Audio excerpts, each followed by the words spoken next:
우리 옆에 계시는 분들을 보시면서 평화 인사를 나누도록 하겠습니다. 주님의 평화가 함께 하시기를. 우리 주님 주시는 평안이 여러분들의 삶 가운데 늘 가득하게 함께 하시기를 바랍니다. 오늘날 우리의 주변을 이렇게 한번 둘러보면 신앙인들을 찾아보기가 쉽지 않습니다. 우리가 신앙인들이기 때문에, 신앙 안에 있기 때문에 우리 주변에는 신앙인들이 많이 있는 것처럼 보이지만은 전체적인 것을 놓고 본다면 신앙인이 그렇게 많지는 않아요. 전 인류의 그 신앙인의 비율이 점점 줄어들고 있는 추세입니다. 갈수록 사람들이 하나님을 믿지 않는다 하는 말이죠. 왜일까요? 왜 갈수록 사람들이 하나님을 믿지 않고 점점 이 신앙에서 떠나가는 걸까요? 오늘날 현대인들은 굉장히 똑똑합니다. 많이 배웠죠. 그래서 논리적이고 합리적이며 이성적입니다. 인간이라면 응당 그래야 한다라고 배워요. 그래서인지 신앙에 있어서도 또 믿음에 있어서도 그렇습니다. 많은 사람들이 내가 아는 지식에서 또 상식에서 도덕에서 이해되어지고 납득되어져야만 믿습니다. 그래서 어떤 사람들은 하나님이 계시다는 것을 나한테 증명을 해봐라, 내 눈에 보여봐라, 그럼 내가 믿겠다 할 정도로 그렇게 말을 해요. 눈으로 보이고 합리적으로 증명되어야지만 믿음이 생기는 겁니다. 그러나 나의 지식으로, 아니 전 인류 모든 사람들의 지식을 끌어모아서 한다고 할지라도 우리가 하나님을 다 이해할 수 있을까요? 토마스 아퀴나스라는 중세시대의 천재 신학자가 있었습니다. 그 당시에 인류의 최고의 지성이라고 불릴 만한 그런 사람이었어요. 많은 것을 배웠고 익혔고 정립했던 그런 사람입니다. 그래서 이 사람은 철학과 이성으로 신 존재를 증명하려고 했던 그런 사람이었어요. 그런데 그런 사람도 이런 말을 했어요. 하나님이 누구이신지 알 수 없다라는 것을 잊지 말아라. 이것이 하나님에 대한 최후의 인간의 지식이다라는 그런 말을 했어요.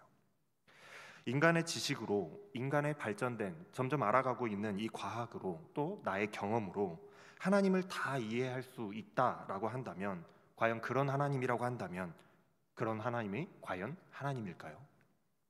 그분이 과연 창조주이실까요? 고작 인간의 지식으로 파악되는, 이해되어지는 그런 신이 어디 있겠습니까? 인간은 여전히 과학을 탐구하고 지식을 계속해서 쌓아가고 있습니다. 그러나 여전히 크고 놀라우신 하나님의 그 일하심과 하나님의 창조하심을 그 끝을 알 수가 없어요. 파도 알아가고 또 알아가고 연구하고 또 연구해도 끝이 없이 나옵니다. 우리가 밝혀낸 것보다 아직도 우리가 모르고 있는 것이 더 많은 것이 현실이에요. 우리 인간은 하나님이 누구신지 다 알 수가 없습니다. 하나님께서 이 세상을 어떻게 창조하셨고 또 어떻게 운영하시고 일하시는지, 어떤 뜻을 가지고 계시는지 우리는 다 알 수가 없어요. 알 길이 없습니다. 단지 하나님께서 우리에게 보여주실 때에만, 하나님께서 직접 보여주실 때에만, 알려주시는 그만큼만 우리가 알 수 있는 거예요. 하나님에 대해서 알 수 있는 겁니다. 그게 바로 성경이에요. 하나님께서 성경을 통해서 나는 이런 하나님이야, 나는 이렇게 일해, 그러니 너희들은 나를 믿어라 하고 말씀해 주시는, 하나님이 자신을 보여주시는 만큼만 우리가 알 수 있는 거예요. 그렇기 때문에 참 믿음이라고 하는 것은 내가 이해되어지고 내가 아는 만큼 믿는 것이 아니라, 나의 한계를 알고 나를 버리고 나를 비우고 이해되어지지 않는다 할지라도 하나님의 위대하심을 인정하고 믿고 따르는 것, 그저 하나님이시기 때문에 이해되어지지 않는다 할지라도 믿고 따라가는 것이 참 믿음이라고 할 수 있는 거예요. 오늘 본문 말씀은 사실 29장부터 시작합니다. 29장부터 이 31장까지가 한 세트예요. 여러분들 집에 가서 한번 이렇게 쭉 한번 읽어보시길 바래요. 지금까지 욥과 친구들이 서로 논쟁을 이렇게 벌여오면서 욥이 당하는, 지금 당하고 있는 이 고난의 원인에 대해서 논쟁을 계속해서 벌여왔죠. 친구들은 인과응보의 원리에 의해서 네가 뭔가를 잘못한 일이 있으니 지금 하나님께 벌을 받고 있는 거 아니냐, 하나님께 벌을 받는 것이다, 그러니 회개하라 라고 다그칩니다. 그러나 욥은 어떻게 해요? 욥은 나는 잘못한 것이 없다, 억울하다, 하나님께서 나에게 왜 이렇게까지 하시는지 나는 모르겠다라고 계속해서 비탄을 쏟아내 놓습니다. 그렇게 모든 논쟁이 다 끝나고 나서 마지막으로 욥이 최후의 변론이라고 할까요? 마지막 독백이 29장에서부터 나오는 거예요. 29장의 말씀을 간단히 살펴보면 욥은 과거를 회상하고 있습니다. 옛날의 일들을 회상하고 있어요. 하나님이 나를 보호해 주시던 그때, 내가 부유했고 많은 사람들로부터 내가 존경을 받았고 가정이 화목했던 그때를 회상하면서 다시 한번 나는 그때로 돌아가고 싶다라고 회상합니다. 그때는 하나님이 함께 하시면서 나를 지켜주시고 복 주셔서 행복한 삶을 살았던 그때였기 때문이죠. 그런데 30장에 와서는 지금의 그 비참한, 나의 지금의 이 비참한 상황에 처하게 된 현실에 대해서 토로하는 거예요. 자신의 상황이 얼마나 비참한지에 대해서 이렇게 표현하고 있어요.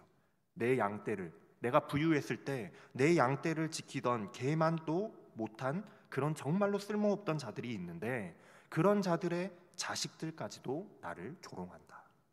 내가 키우던 개보다 더 못한 사람들이 있었고 그 사람들의 아들인데도, 그들의 자녀들인데도 그들이 나를 조롱한다는 거예요.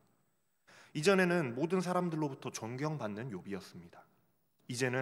그런데 이제는 정말로 최하층의 쓸모없는 자들에게도 무시를 당하는 가장 비천한 존재가 되어버렸다는 거예요. 지금의 현실이 그렇다라는 겁니다. 그런데 욥은 과거의 영광도 지금의 현실도 모두가 다 하나님의 일하심이라는 것을 인정은 하고 있어요. 왜 나를 이런 고난 가운데 두시는지, 하나님께서 왜 그렇게 하시는지 이해할 수 없어서 그저 야속할 뿐이라고 토덜거립니다. 그렇기 때문에 욥의 친구들은 욥을 비난했던 거잖아요. 하나님은 인과응보의 원리로 일하시는데 네가 뭔가를 잘못했으니 그런 일을 당하는 것 아니냐, 그러니 회개해라. 일단 인정하고 네가 회개하면, 네가 죄를 지었다는 것을 인정하고 회개하면 지금은 네가 비록 이 모양 이 꼴이고 다시 이 모양 이 꼴이지만 너가 잘 될 수 있을 것이다. 이때 친구들이 하는 이야기가 네 시작은 미약하였으나 내 나중은 심히 창대하리라, 이런 말을 하는 거예요. 사실 이 말씀이 어떤 문맥에서 나왔는지 보면 썩 그렇게 좋은 말씀이 아닙니다. 그런데 옛날에 개업 선물로 이 말씀을 문구를 새겨가지고 많이 선물했었거든요. 사업 번창하라고. 그런데 친구들에게서 이와 같은 비난을 당하면서도 욥은 계속해서 자신의 억울함을, 무죄함을 주장하면서 하나님을 이해할 수 없다라는 그 비판을 비탄을 반복하고 있는 거예요. 31장 말씀이 마지막으로 다시 한번 자신의 무죄를 주장하는 욥의 말이 등장하는 거예요. 최후의 변론이죠. 욥은 하나님께서 인과응보로 일하신다라는 사실을 너무나도 잘 알고 있었습니다. 욥이 몰라서 그랬던 게 아니에요. 몰라서 친구들과 논쟁하고 있는 게 아니라는 겁니다. 너무나도 잘 알고 있었어요. 그래서 내가 불의하다고 악한 일을 하고 다녔다라고 한다면 당연히 재앙이 닥치는 것이 당연하지 않겠는가? 하나님은 내가 한 일을, 내 모든 일을 알고 계신다라고 욥도 인정하는 거예요. 그러나 맹세할 수 있다라는 겁니다. 지금까지 살아오면서 악한 일을 하지도 않았고 사람을 속이지도 않았다라는 거예요. 하나님이 직접 공평한 저울로 한번 저울에 달아보신다면 내가 얼마나 흠없는 삶을 살았는지에 대해서 아실 것이다. 직접 저울에 달아보셔서 혹시라도 내가 잘못한 것이 있다라고 한다면, 잘못된 길로 갔거나 악에 끌려갔거나 내 손으로 죄 지은 흔적이라도 있다라고 한다면 내가 망했어도, 내가 이런 고난을 당한다고 할지라도 내가 할 말이 없을 것이다 라고 말하는 거예요. 욥도 알고 있는 거예요. 그렇지 않다면 내가 하나님 앞에서 무슨 낯짝으로 하나님을 뵙고 변명을 할 수 있겠는가? 나는 정말로 무죄하다. 욥이 또 이웃들에게는 얼마나 잘했는지 몰라요. 이웃들을 너무나도 잘 돌봤습니다. 가난한 사람들은 거절한 일이 없었고, 고아를 굶겨 죽인 일이 없었고, 과부들을 돌보고 가난한 자들에게 옷을 지어 입힐 정도로 잘 돌봤어요. 그뿐만이 아니라 오늘 본문 말씀에 보면 나는 황금을 믿지도 정금을 의지하지도 않았다라고 고백해요. 무슨 말일까요? 하나님보다 돈을 더 의지하지 않았다라는 말이에요. 오늘날 하나님보다도 돈을, 머니를 더 우상시하는 사람들이 얼마나 많이 있습니까? 돈 좋죠. 돈 좋아요. 많이 갖고 싶고 많이 벌고 싶어요. 그러나 이 돈이라는 것이, 물질이라는 것이 하나님보다 더 좋아서는 안 되겠죠. 그것이 바로 하나님보다 더 좋아하는 것, 더 사랑하는 것이 있다라고 한다면 그것이 바로 우상이고 그것이 하나님이 싫어하시는 일이고 그것이 바로 믿음 없음인데 욥은 그러지 않았다라는 거예요. 나는 하나님을 사랑했지 돈이 많다고 돈을 더 사랑하지 않았다라는 겁니다. 내가 재산이 많다고 자랑하지도 않았고 벌어들인 것이 많다고 기뻐하지도 않았더라는 거예요. 또한 해가 찬란하게 빛난다고 해서 해를 섬기지도 않았고 달이 아름답게 밝고 아름답다고 하여서 달을 섬기지도 않았다라고 고백해요. 고대의 사람들은요, 하늘의 천체를 신으로 섬겼습니다. 일월성신이라고 하죠. 해와 달과 별들을 신으로 섬겼더라는 거예요.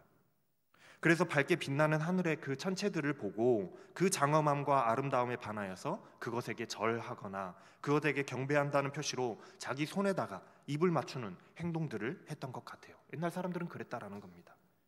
이것 또한 하나님이 만드신 피조물을 섬기는 우상 숭배죠. 그러나 욥 자신은 그러한 일 또한 하지 않았더라는 거예요.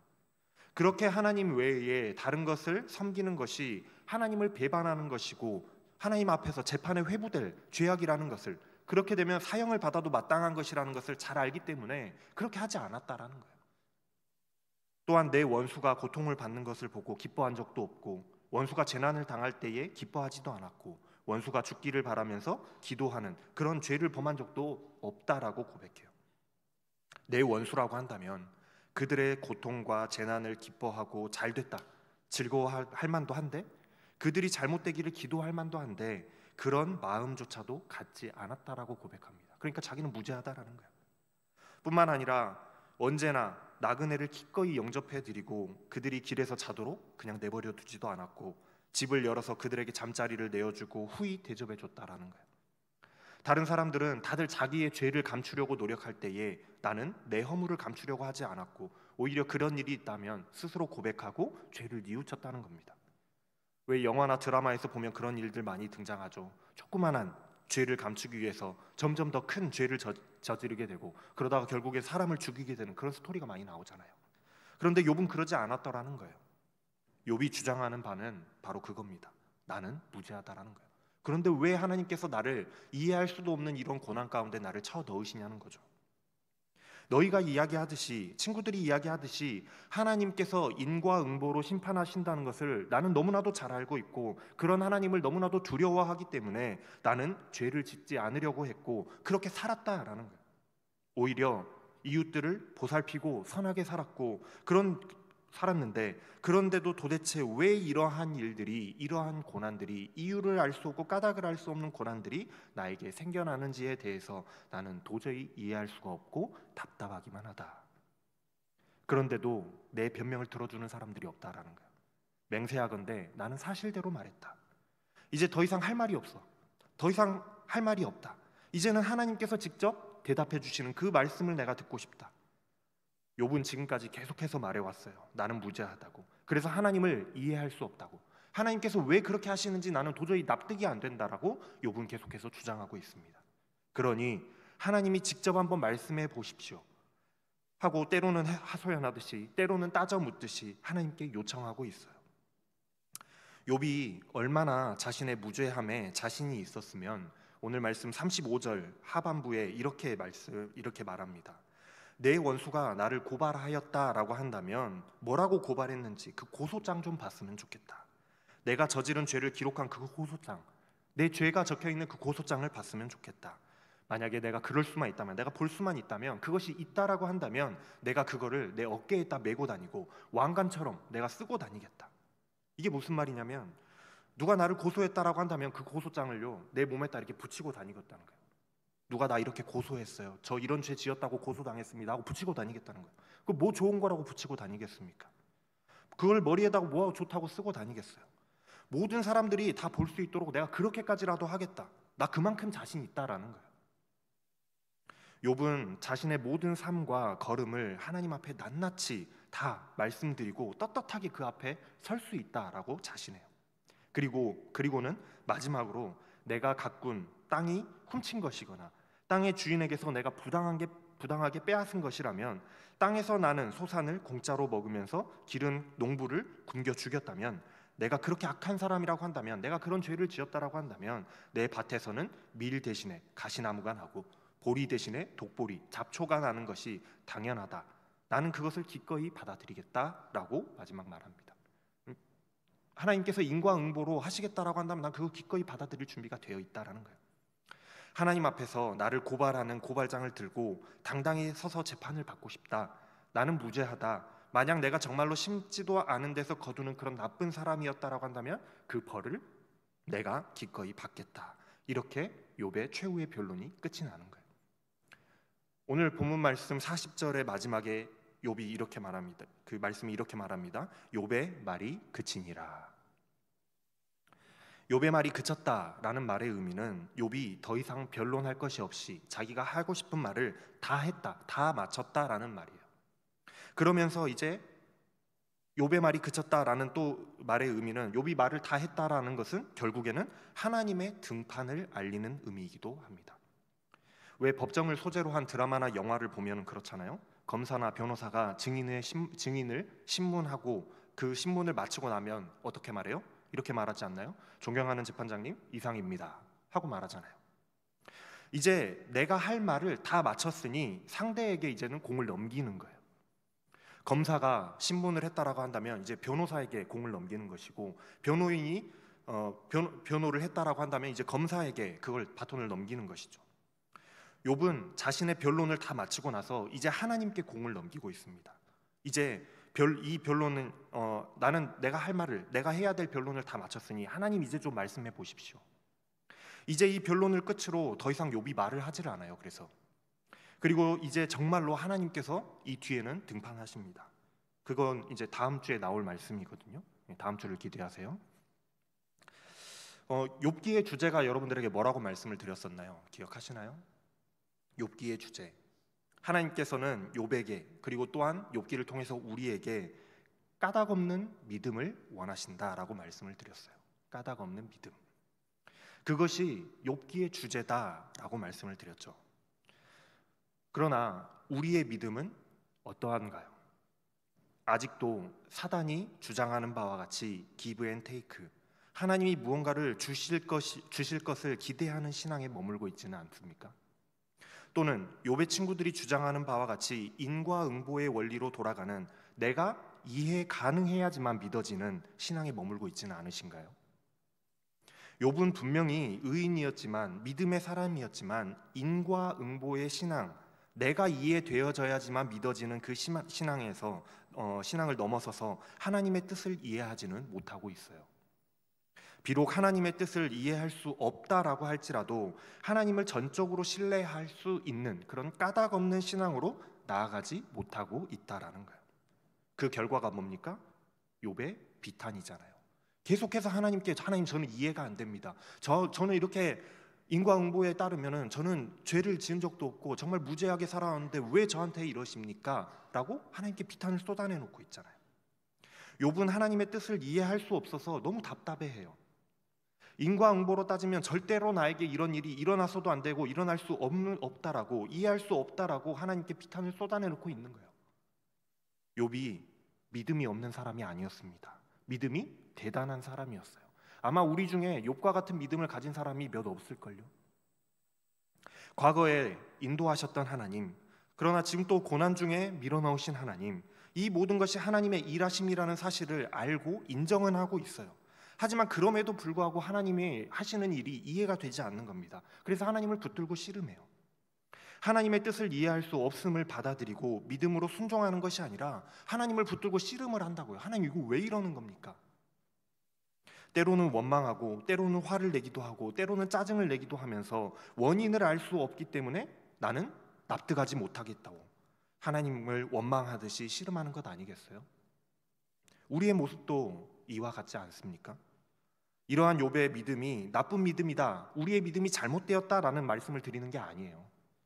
욥의 믿음이 아직 더 나아가야 할 길이 많이 남아있다라는 말씀을 드리는 겁니다. 사실 아직도 욥은 자신을 내려놓지 못하고 있는 것 같아요.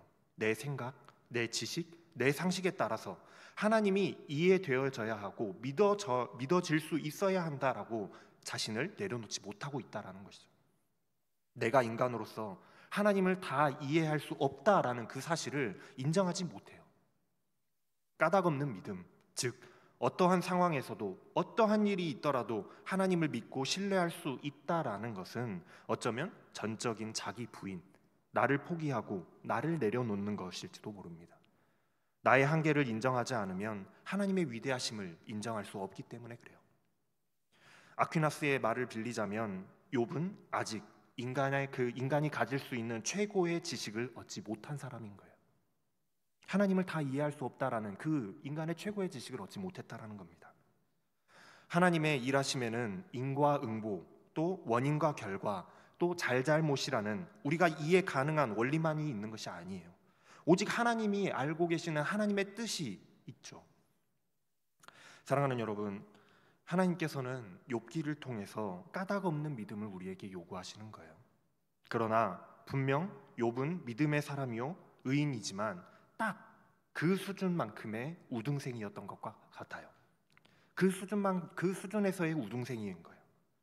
내가 이해할 수 있고 납득이 가능한 그 한계 내에서 하나님을 잘 믿는 사람, 그들 중에 우등생, 그들만의 리그의 우등생, 최고 MVP. 그러나 이제 하나님께서는 욥이 까닭 없는 믿음, 인과응보와 원인과 결과, 잘잘못을 넘어서서 나의 지식과 나의 이해를 넘어서서 아무런 이유도 아무런 까닭도 없이 그저 그분이 하나님이시기 때문에 믿고 신뢰할 수 있는 믿음으로 나아가기를 원하고 계신다라는 거예요. 마치 중학생이 시간이 지나면 고등학생이 되고 고등학생이 또 성장하면 대학생이 되듯이 믿음의 믿음의 다음 단계로 까닭 있고 이해되어져야만 믿어지던 그 믿음의 단계에서 이제는 까닭 없이도 믿어지는 그 믿음의 단계로 나아가기를 하나님께서는 바라고 계신다는 겁니다. 욥이 지금 그러한 훈련의 과정에 놓여 있다라고 할 수 있는 거예요. 욥기를 잘 읽는 방법은 남의 이야기로 읽는 것이 아니라 나의 이야기로 읽는 것이라고 말씀드렸습니다. 우리는 다 믿음의 사람입니다. 각자 분량대로 믿음의 차이는 있지만 우리 모두 다 하나님을 믿는 하나님을 믿음으로써 신앙의 삶을 살아가고 있잖아요. 여러분들 다 하나님 믿으시죠? 그리고 신앙의 삶을 살아가고 계시죠? 그러나 믿음에는 분명한 단계가 있고 그 단계를 하나씩 우리가 통과할 때마다 우리에게는 더 큰, 더 성숙한 그 믿음의 단계가 요구되어지는 거예요. 최종 목표는요, 결국 까닭 없는 믿음으로까지 성장하는 것이 우리의 최종 목표입니다. 하지만 그 단계까지 나아가기 위해서는 얼마나 많은 훈련과 믿음의 시련들이 우리에게 있어야 할까요? 얼마나 많은 훈련이 있어야 하겠냐는 거예요. 훈련, 시련은 성장하기 위해서는 반드시 필요한 것이지만 반대로 너무나도 혹독한, 너무나도 고통스럽고 어려운 것이기 때문에 우리에게는 그저 고난처럼 느껴지기도 합니다. 그러나 하나님의 뜻은 분명해요. 우리가 욥과 같이 까닭 없는 믿음으로 나아가기를 바라신다라는 거예요. 지금은 비록 아니라고 할지라도 그렇게 되기를 바라시는 겁니다. 아직은 아니에요. 지금 오늘까지의 말씀에서는 아니지만 이제 이후로 욥이 하나님과 대면하고 하나님의 말씀을 듣고 난 뒤에, 그러고 난 뒤에 깨닫고 난 뒤에는 욥 또한 그 다음 단계로 도약하게 됩니다. 베드로전서 1장 6절에서 7절 말씀에는 이렇게 말씀하고 있어요. 너희가 이제 여러 가지 시험으로 말미암아 잠깐 근심하게 되지 않을 수 없으나 오히려 크게 기뻐하는도다. 너희의 믿음의 확실함은 불로 연단하여도 없어질 금보다 더 귀하여 예수 그리스도께서 나타나실 때에 칭찬과 영광과 존귀를 얻게 할 것이니라. 마치 예수님이 우리에게 믿음의 모범을 보여주셨던 것과 같이, 까닭 없는 믿음의 모범을 보여주셨던 것과 같이, 또한 제자들이 처음에는 예수님을 배반하고 다 떠나버렸지만 나중에는 그 까닭 없는 믿음으로 죽음까지도 불사하였던 그 모범을 보여주었던 것과 같이 어떤 고난과 시련 속에서도 까닭 없는 전적인 그 믿음으로 우리가 성장하면서 나아가야 되는 거예요.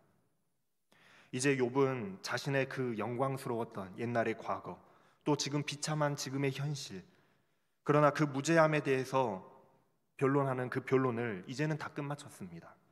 이제 욥의 말이 그치니라 하는 말은 그런 의미예요. 다 끝마쳤다라는 거예요, 변론을.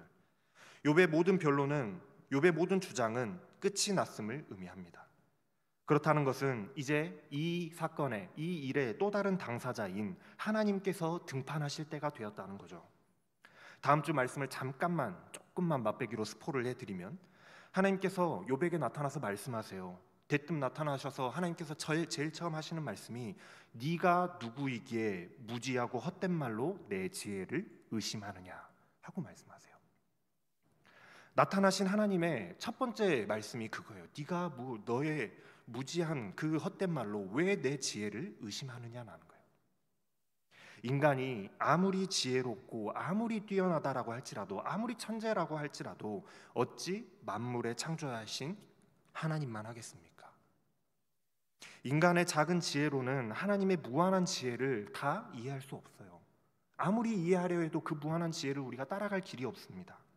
그러나 욥은 자신이 당하는 그 이해할 수 없는 고난 앞에서 나는 죄 지은 것도 없고 착하게만 잘 살았는데 하나님께서 나에게 왜 이러시는지 나는 이해할 수 없다고 하나님의 지혜를 의심하였으니 얼마나 어리석고 연약한 믿음이냐고요. 얼마나 연약하냐고요. 그래서 하나님께서 말씀하기를 시작하시자마자 욥은 아무 말도 할 수 없게 되어버려요. 꿀먹은 벙어리가 되어버립니다. 아니, 하나님하고 내가 대면하면 내가 무죄하다는 거 내가 보여드릴 수 있습니다라고 그렇게 막 변론하면서 피를 토하듯이 그렇게 변론하던 욥이 하나님의 말씀을 듣고는 꿀먹은 벙어리가 되어버려요. 그리고는 이후에 욥이 깨닫게 되는 거예요. 자신이 얼마나 어리석었었는지, 반대로 하나님이 얼마나 크고 위대하신 하나님이신지, 하나님의 지혜가 얼마나 놀라운지에 대해서 깨닫게 되는 겁니다. 그리고 나서는 이제 한 걸음 나아가게 되는 거예요. 까닭 있는, 이유가 있어야 했던 그 믿음에서 까닭 없는 믿음, 하나님의 말씀이라면 무조건 순종하게 되는 믿음, 그런 믿음으로 나아가게 되는 거예요. 지금까지 욥은 하나님을 믿고 신뢰하면서도 자신의 지식과 자신의 상식으로 이해할 수 없는 그 고난 앞에서 하나님을 의심하였습니다. 믿음이 아직 그 단계에서 벗어나지 못했던 거예요. 마치 우리들처럼 말이죠. 어쩌면 모든 인간들은, 모든 우리 믿음의 사람들은 누구나 이러한 믿음의 도약 앞에서 욥과 같은 믿음의 훈련과 시련을 겪게 될지도 모릅니다. 이런 시련을 만나게 될지도 몰라요. 그러나 이 고난은 훈련이에요. 이 고난은 훈련입니다. 까닭 없는 믿음으로 발돋움하기 위한, 점프하기 위한 그런 훈련이에요. 비록 이해가 되어지지 않는다고 할지라도 전적으로 하나님을 신뢰하는 믿음으로 나아가기 위한 관문인 겁니다. 이제 욥이 더 이상은 변론을 하지 않아요. 하나님께서 말씀하셨지만 거기에 대해서 반문하지 않습니다. 욥의 말이 그친 겁니다. 이제는 자신의 변론을 충분히 했기 때문에 그 말이 그친 것이 아니라 이제서야 자신의 믿음이 약했다, 너무나도 작았다, 믿음이 없었다라는 것을 깨달았다라는 거예요. 사랑하는 여러분, 이제 우리도 변론을 그쳐야 합니다. 내가 생각하고 내 뜻이 맞다고 더 이상 우기지 말아야 하겠어요. 내가 납득하게 해달라고 하나님께 떼쓰지 마시기 바랍니다. 이제 이것을 여러분들이 아셨으면 좋겠어요. 하나님의 놀라운 뜻은 우리의 한계, 우리의 지혜로는 다 이해할 수 없지만 하나님은 절대로 실수하지도 실패하지도 않는 하나님이시라는 사실을 여러분들이 믿으시기 바랍니다. 납득되어져야만 믿어지는 그 신앙에서 까닭 없는 신앙으로 그저 하나님이시기에 그걸로 충분하다, 모든 것이 믿어지는 그 신앙으로 우리 모두 함께 나아가십시다. 이제 우리의 주장, 우리의 변론, 우리의 독백, 그리고 하나님께 요구하는 그 요구들을 그치고 하나님께서 등판하실 그 시간을 우리가 기다리고, 그 하나님이 등판하실 시간을 기다릴 때예요. 한 단계 믿음이 더욱 성장할 시간이 우리 앞에 이제 다가온 겁니다. 비록 우리의 지혜로는 이해할 수 없고 납득되어지지 않는다라고 할지라도 하나님을 신뢰하실 수 있는 저와 여러분들의 삶이 다 되시기를 주님의 이름으로 축원합니다. 기도하겠습니다. 사랑의 하나님, 내 뜻대로 되지 않는다고, 내 생각과는 다르다고, 이해되어지지 않고 납득되어지지 않는다고 날마다 얼마나 하나님 앞에서 나의 변론을 늘어놓았던가요? 이제 우리의 말을 그치고 내가 다 이해할 수 없을 정도로 크고 놀라우신 하나님을 믿고 신뢰하면서 하나님을 따르는 자들이 다 되게 하여 주시옵소서. 납득되어지고 이해되어져야만 믿어지던 믿음에서 벗어나서 아무런 이유도 까닭도 없이 하나님을 신뢰하는 믿음으로 나아가게 하여 주시옵소서. 감사를 드리며 우리 주 예수 그리스도의 이름으로 기도합니다. 아멘. 일어나셔서 결단에 찬양하겠습니다.